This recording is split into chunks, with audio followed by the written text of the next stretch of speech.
front of him. "Phone!" He snapped his fingers and pointed to his cell on the conference table behind Mike.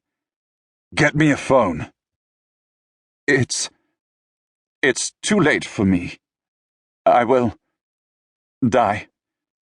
His uncle's voice, usually perfectly smooth, held a rough edge as he stumbled over the words, and his voice trembled.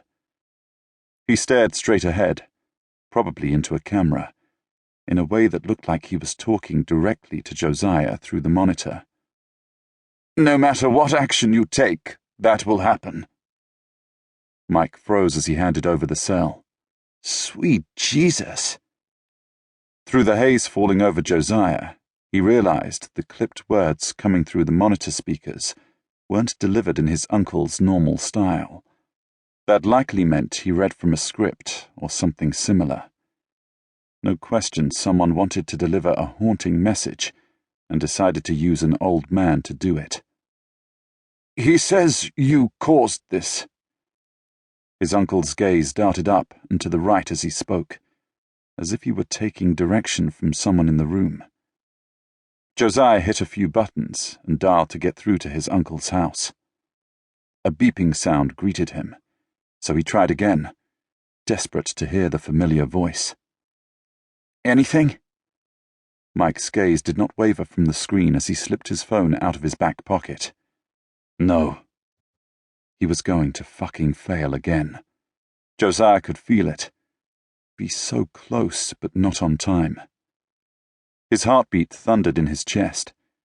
He'd spent a lifetime in the intelligence service, seen people cut down by bullets and shredded by explosions. He'd stayed focused.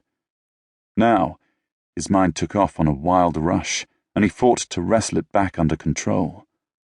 Strategies bombarded his brain, none of them workable from his position on the grounds of Liberty Crossing, the modern complex outside Washington, D.C., that housed the National Counterterrorism Center. Virginia had never seemed farther away from his uncle's London townhouse than right now. "You and your team ruined everything." His uncle visibly swallowed as the trail of blood seeped down his cheek, and his gaze stayed locked on the camera, which must have sat just out of sight. "Now you'll pay."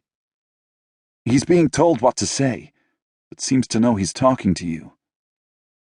Mike didn't wait for agreement. He shook his head. "I'm calling everyone in." No one else stood in the room with them. Bravo leader Ford Decker had his team practicing building raid maneuvers. Josiah had his Delta team muster for weight training earlier, but they'd all moved out after showers, taking the rest of the day for some much-needed time off. Somewhere, the people who ran the Alliance sat in their offices across the Liberty Crossing grounds. Being people with access to everything, they'd have access to this feed, as would other intelligence services, which were likely monitoring and mobilizing. Josiah knew in the next 5 minutes, people would pour through the doors with theories and strategies. Later, there would be questions about how this video beamed into the warehouse with such apparent ease, about protocols and firewalls. But none of that mattered now. He hit the emergency button, and the metal doors clanked and locked with heavy precision as the warehouse switched into lockdown mode, trapping them inside. The move would send a warning to the entire Alliance team. Bravo, Delta, and Admin would get the call to come rushing back to assist. As he waited for that to happen, he tried his uncle again, this time using private backdoor numbers. The ringing in his ear echoed on the monitor in front of him. His uncle jerked at the sound, but couldn't go far in his chair, thanks to the cords binding him. Something in the room, something Josiah could not see, had his uncle's gaze shooting to that same corner spot again. Then he looked directly into the camera.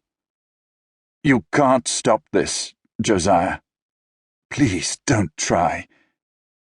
The brief break in his tone, Josiah read it as a personal plea. One he had to ignore, even as he knew to his soul no one could get to his uncle in time.